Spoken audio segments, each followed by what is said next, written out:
The GEN2 dispenser has an added feature of a side clip so that you can add AfterGlow or POS advertising.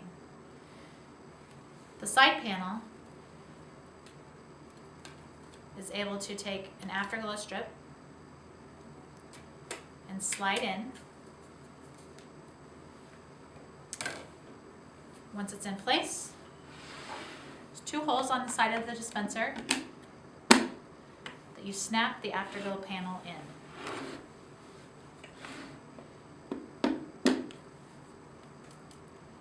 This allows for a highlight of the games inside the dispenser.